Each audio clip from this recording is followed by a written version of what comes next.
துலா ராசி, துலா லக்னம். இந்த ராசி, இந்த லக்னத்துக்கு குரு சூரியன்கிற சிவராஜ யோகம். இந்த கோச்சார பலன்கள் எப்படி இருக்க போகுது? பிப்ரவரி மாதம் 15ஆம் தேதிக்கு மேலே இந்த கிரக அணைவுகள் இருக்க போகுது. கிட்டத்தட்ட 1 மாத காலங்கள் சூரியன் கும்பத்திலையும் குரு மிதுனத்திலையும் பயணித்து இந்த குரு சூரியன்கிற இந்த யோகம் துலா ராசி மற்றும் துலா லக்னத்திற்கு என்ன மாதிரியான பலன்களை இன்னைக்கு இந்த ராசி ஃபேஸ் பண்ணிட்டு இருக்கக்கூடிய சிச்சுவேஷன் என்னென்ன? லாபஸ்தானத்தில் கேது, சந்தோஷம் மகிழ்ச்சியாக ஒன்று அனுபவிக்க முடியாத ஒரு சூழ்நிலையில் மற்ற கிரகங்கள் எல்லாம் சப்போர்ட்டிவாக இருக்குதா?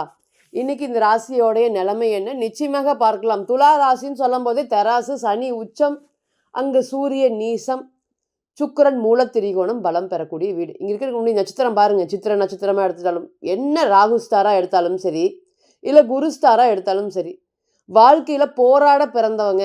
எங்களோட வாழ்க்கை போராட்டத்திலே முடிஞ்சிருமா? நிச்சயமாக இல்லை. அந்த போராட்டத்துக்கு பின்னாடி ஒரு உயர்வான வாழ்க்கை அப்படிங்கிறது துலாதை பொறுத்தவரை நிச்சயமாக இருக்குது. நீங்கள் என்ன சொன்னாலும் வாழ்க்கையில் முன்னுக்கு வந்துடுவீங்க அப்படிங்கிறதுக்கு இந்த துலா ராசியில் பிறக்கிறதே ஒரு பெரிய உதாரணம் தான். இங்கே என்ன கிரகம் இருக்கட்டுங்க, அது நேர்மையாக தான் இருக்கும். இவங்களுக்கு நேர்மை தவிர வாழ்க்கையில் வேறு எதுவும் தெரியாது. அந்த நேர்மையை வச்சு இன்றைக்கி இவங்க காசு சம்பாரிச்சாங்களான்னு கேட்டிங்கன்னா இல்லை. என்றைக்குமே பணம் தேவை இருந்துகிட்டே இருக்கும். நல்லா பாருங்கள், நிறைய பணம் சம்பாதிக்கும் போது அதுக்குண்டான பண தேவை இருந்துகிட்ருக்கு. குடும்பத்துக்கு கம்மியாக பணம் வருதோ அப்போவும் அந்த பண தேவை. இந்த பண தேவை அப்படிங்கிற ஒன்று இந்த ராசியை பொறுத்தவரை 11ஆம் அதிபதி ராசியில் அந்த நீசமாகறதுனால இந்த தேவை அப்படிங்கிறது வாழ்நாள் ஃபுல்லாக எனக்கு தொடர்ந்துட்டே இருக்குது. இது எப்போ தான் இந்த பணத்துக்கு ஒரு பிரச்சனை இல்லாத முடியாத ஒரு சூழ்நிலை வரும் சொல்லுங்க அப்படின்னு கேட்குற மாதிரி தான் இன்றைக்குமே சந்தோஷமாக மகிழ்ச்சியாக உங்களோட பணத்தை நீங்கள் செலவு பண்ண முடியாது. பார்த்துக்கலாம் கண்ணில் நம்மளோட பணம் இருக்குது அப்படின்னு. ஆனால் அதுலேருந்து ₹1 நீங்கள் நினச்ச மாதிரி செலவு பண்ண முடியுமா அப்படின்னு கேட்டிங்கன்னா முடியவே முடியாது. ஏன்னா இன்றைக்கி இந்த ராசி ஃபேஸ் பண்ணிட்டு இருக்கக்கூடிய சுச்சுவேஷனில் கடுமையான கடன் தொந்தரவுகளும் ரொம்பவே அதிகமாக இருக்குது. மன உளைச்சல்கள் ரொம்ப அதிகமாக இருக்குது.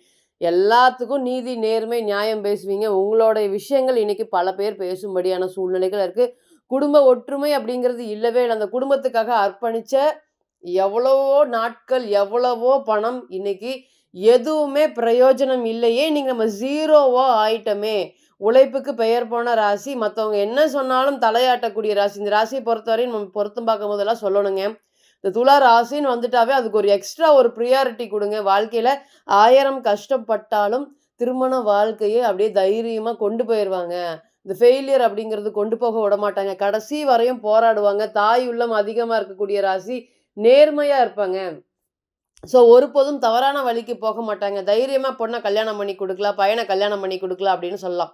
ஆனால் இன்றைக்கி இந்த ஃபினான்ஷியல் லெவலாக பெரிய அளவுக்கு கஷ்டப்பட்டு இருக்கக்கூடிய ராசி, மனம் நெகிழும்படியான ஒரு விஷயங்களுமே இன்றைக்கி வெளியே போயிட்டுருக்கு. கெட்டவங்க மட்டும்தான் நல்லா வாழ்கிறாங்க அப்படிங்கிற மாதிரியான சூழ்நிலைகள் தான் இன்றைக்கி ராசியை பொறுத்தவரையும். நெகட்டிவ் தாட்ஸ், நெகட்டிவ் வைப்ரேஷன் அப்படிங்கிறது ரொம்ப அதிகமாக இருக்குது.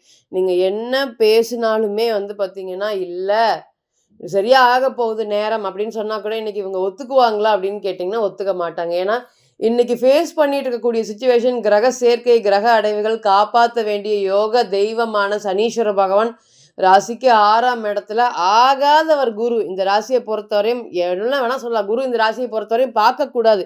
எந்த கிரகமுமே பார்க்கக்கூடாதுங்க.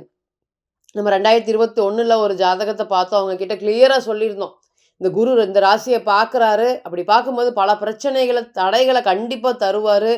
நீங்கள் கடன் வாங்குறதுல ரொம்ப கவனமாக இருக்கணும். அளவுக்கு மீறி கடன் வாங்கக்கூடாது அப்படிங்கிறத இப்படி டைரெக்டாக இண்டிகேட் பண்ணும். அதோட கன்ஜெக்ஷனும் பாருங்கள். அவருக்கு பார்த்திங்கன்னா ராசி பார்த்திங்கன்னா துலாம், அவரோட லக்னம் பார்த்திங்கன்னா மேஷம். நம்ம சொல்லும் போது உங்களுடைய கன்ஜெக்ஷன் சரியில்லை, கிரக அடைவுகள் சரியில்லை, இதனால இந்த கடன்னால பெரிய ஆபத்துகள் வர்றதுக்கு காத்துட்ருக்கு அப்படிங்கிற சொல்லியிருந்தோம் அவர். இல்லை மேடம், ராசியாதிபதி பலமாக இருக்குது பாருங்கள், லக்னாதிபதி பலமாக இருக்குங்க பாருங்கன்னு அவர் வேறு யாரோ சொன்னதை நம்மக்கிட்ட சொல்லியிருந்தார்.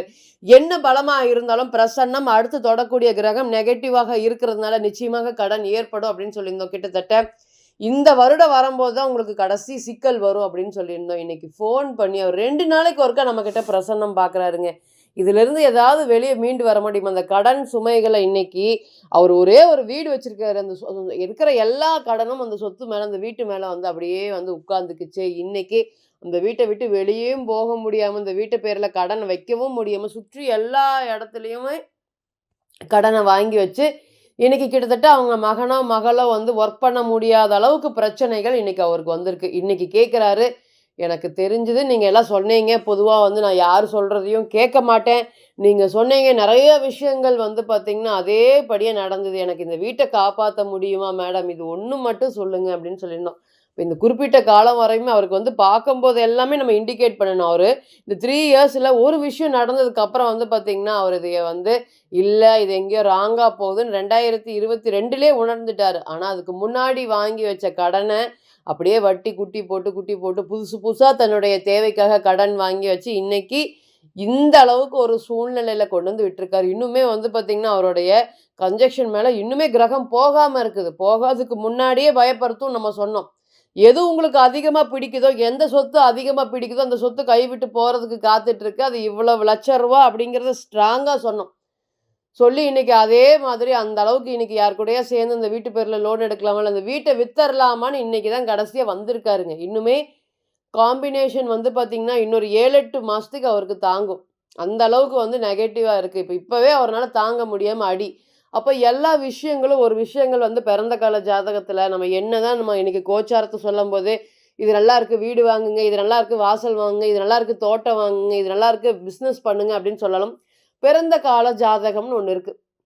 அதுதான் ஒரு கிளியர் ஃபோட்டோகிராஃபி மாரி உங்களுக்கு எந்த காலத்துல பிசினஸ், எந்த காலத்துல தொழில், எப்பல்லாம் வேலைக்கு போகலாம், எந்த காலத்துல இம்ப்ரூவ்மெண்ட் அதிகமா இருக்கும், எந்த காலத்துல கல்யாணம் பண்ணுனா வாழ்க்கை சிறப்பாக இருக்கும், காதலா அது எவ்வளோ தூரத்துல, கல்யாணமா அது எவ்வளோ தூரத்துல, ஃபினான்ஷியல் லெவல் ஃப்ளோ எந்த நேரத்துல நான் அதிகமா எஃபோர்ட்ஸ் போடலாம், எந்த நேரத்துல படிப்படியா நம்ம குறைச்சே ஆகணும். இந்த மாதிரியான விஷயங்களுக்கு எல்லாத்துக்குமே உங்களோட பிறந்த கால ஜாதகம் மட்டுமே தான் பதில் சொல்லும். நம்ம சொல்லக்கூடிய கோச்சார பலன்கள் 20 to 30% மட்டுமே பொருந்துமே தவிர்த்து, பெருசா தனியா சப்போர்ட் பண்ணுமான்னு கேட்டீங்கன்னா, பண்ணவே பண்ணாது. ஸோ தனிப்பட்ட ஜாதகத்தை எடுத்து ஆலோசனை பண்றது ரொம்ப ரொம்ப சிறப்பு. நேர்மைக்கும், நீதிக்கும், விசுவாசத்துக்கும் பெயர் போன இந்த துலா ராசிக்கு குரு, சூரியன்கிற காம்பினேஷன் முதல்ல என்ன கொடுக்க காத்துட்டு இருக்கு அப்படின்னு கேட்டீங்கன்னா, செய்யற வேலையில வந்து பார்த்தீங்கன்னா, ஒரு சாட்டிஸ்ஃபிகேஷனே இல்லாம, நீங்க பார்த்து சேர்த்தி விட்டவனே இன்னைக்கு நீங்க வெளிய போங்க அப்படின்னு சொல்ற மாதிரி ஒரு சூழ்நிலைகள்.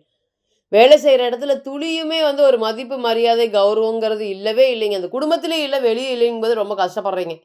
இன்னைக்கு அது எல்லாமே மாறப்போகுதுங்க. ஒரு ஒரு நாளும் நெனச்சு கவலைப்பட்டுட்டு இருந்தவங்களுக்கு இனி பாசிட்டிவிட்டி அதிகமாக வரப்போகுது. ஏன்னா லாபஸ்தானாதிபதிய குரு பார்க்கறனால. குடும்பத்தில இருக்கக்கூடிய புதிய உயர்வு, குடும்பத்து நபர்களால நமக்கு ஒரு புதிய உயர்வு. இத்தன நாளா என்னோட சம்சாரத்துக்கு ஒரு இடம் வரும்ன்னு பார்த்துட்டு இருந்தோம். ஒரு பூர்வீக சொத்து இருக்கு. அல்லது ஏதாவது ஒரு விஷயத்துல வந்து பார்த்தீங்கன்னா, வருமானம் வர்றதுக்கு புதுசா ஒரு ஜாஸ்தியா வந்து பார்த்தீங்கன்னா, அதிகபட்சமா வேலைக்கு போறேன்னு சொல்றாங்க. ஒரு பிசினஸ் பண்ணலான்னு தொடங்குனாங்க. இது எல்லாமே இனி வரக்கூடிய காலங்கள்ல ஒரு நல்லபடியா நடக்குமா? நெறைய பேர் நம்ம பார்த்துட்டோம். இந்த துலா ராசிய பொறுத்தவரை மன உளைச்சல்கள சொந்த இடத்துலருந்து தன்னுடைய பிசினஸ விட்டுட்டு வெளிய வந்த பல பெண்கள நம்ம இப்ப ரீசென்ட் டைம்ல பார்த்துட்டோம். அந்த அளவுக்கு வந்து பார்த்தீங்கன்னா, மன சுமைகள் ரொம்பவே அதிகமா இருக்குது அவங்களுக்கு. என்ன பண்றதுன்னு தெரியாம அதுலேருந்து வெளிய வராங்க. இதுவே வந்து காதல் எடுத்துட்டீங்கன்னா, இந்த காதலெல்லாம் இன்னைக்கு தீப்பிடிச்சு எரியிற மாதிரியான ஒரு சிச்சுவேஷன் தான். அது பொதுவான பலன்களா இருந்தாலும், இன்னைக்கு இந்த துலா ராசிய பொறுத்தவரையும் காதல் பிரச்சனை பெரிய கேள்விக்குறியா இருக்கு. ஸோ அந்த அளவுக்கு வந்து இந்த காதல்ல சக்சஸ் இருக்குமா? என்ன சொன்னாலும் ஆப்போசிட் நபர்கள் புரிஞ்சுக்கல, புரிய மாட்டேங்குது. லவ்லயே முடிஞ்சிருமா? இல்ல கல்யாணத்துல எண்ட் ஆகுமா? இத்தன வருஷமா நான் போட்ட எஃபோர்ட்ஸ் ஃபெயிலியரா இருக்கு. இதெல்லாம் நினைக்கும்போது ஒரு ஒரு நாட்களும் கலங்குற மாதிரியான சூழ்நிலைகள் இதெல்லாமே இனி படிப்படியா இந்த வரக்கூடிய காலங்கள் எல்லாமே மாறுபடும். புதிய தொழில் தொடங்குறதுக்கு எனக்கான ஒரு நாள் வரும்னு வேண்டிட்டு இருந்த, ஏங்கிட்டு இருந்த நபர்களுக்கு இந்த குரு, சூரியன்கிற வரப்பிரசாதமாக இந்த நாட்கள் இருக்கும். நெறைய புது புது ஆப்பர்ச்சுனிட்டீஸ் கதவு, டோர் எல்லாமே திறக்கும். என்னதான் நம்மளுடைய டிரான்சிட் வந்து சனி 6ஆம் இடத்துல தான் இருக்காரு. அதனால வொர்ஸ்ட்டான இடத்துக்கு போலாம். அவர் 7ல போய் நீசமாகல. 7ல போய் நீசமானா திக்பலம் பிளஸ் நீசம் தான். என்ன பண்ணுனீங்கனாலும் அது நீசம் தான். மத்தவங்க பார்வையில ஏதாவது ஒரு நெகட்டிவ் அப்படிங்கிறது பட்டே தீரும். இவ்ளோ பேர் பண்ணியும் இது பாருங்க இப்படி இருக்கு அப்படிங்கிற மாதிரியான விஷயங்கள் தான் இருக்கும். அதனால சனீஸ்வர பகவான் 6ல இருக்கிறது கலைத்துறை சார்ந்த விஷயத்துல இருக்கக்கூடிய விஷயங்கள் அனைத்துக்குமே ஒரு யோகாதிபதி யோகஸ்தானத்துல. நிறைய நடராஜர் வழிபாடு பண்ணணும். துலா ராசி மற்றும் துலா லக்னம் கலை ராசியை குறிக்கிறதுனால நிறைய நடராஜர் வழிபாடு பண்ணணும். குடும்ப ஒற்றுமை அதிகமா இருக்கும். இந்த குரு சூரியன்கிறதுனால வண்டி வாகனம் அப்படிங்கிறது ரொம்ப அதிகமா இருக்கும். எல்லா விஷயத்துக்கும் அன்னெசரியான எக்ஸ்பென்சஸ் கை மீறி போயிட்டே இருக்குங்க. துலா ராசியை பொறுத்தவரை முதல்ல சொன்ன மாதிரி தான். பணத்து தேவை இருந்துட்டே இருக்கும். அதுதான் துலா ராசி அப்படிங்கிறது. ஏன்னா, இங்க தான் வந்து ஏமாத்த தெரியாதே! இங்க தான் வந்து பார்த்தீங்கன்னா, அடுத்தவன இது பண்ண தெரியாதே! அதனாலேயே பண பிரச்சனையில மாட்டிக்குவாங்க. அதனால் இனி இந்த பணம் சார்ந்த பிரச்சனைகள் எல்லாமே படிப்படியாக குறையுங்கிறது எந்த ஒரு மாற்று கருத்தும் இல்லை. இருந்தாலும் பிறந்த கால ஜாதகம் மட்டுமே தான் பதில் சொல்லும் அப்படிங்கிறதுல நிதர்சனமான உண்மை. தனிப்பட்ட ஜாதகத்தை நீங்கள் ஆலோசனை பண்ண விருப்பப்பட்டீங்கன்னா கீழே இருக்கக்கூடிய நம்பருக்கு கான்டாக்ட் பண்ணுங்கள். நான் வணங்கக்கூடிய நரசிம்மர் உங்கள் எல்லோருக்குமே நல்ல வளமான வாழ்க்கையை ஏற்படுத்தி தர நான் நிச்சயமாக பிரார்த்தனை பண்ணிக்கிறேன். மீண்டும் ஒரு பதிவில் உங்களெல்லாம் சந்திக்கும் வரை உங்களிடமிருந்து விடை பெறுவது உங்கள் அஸ்ட்ரோ புவனேஸ்வரி. நன்றி, வணக்கம்.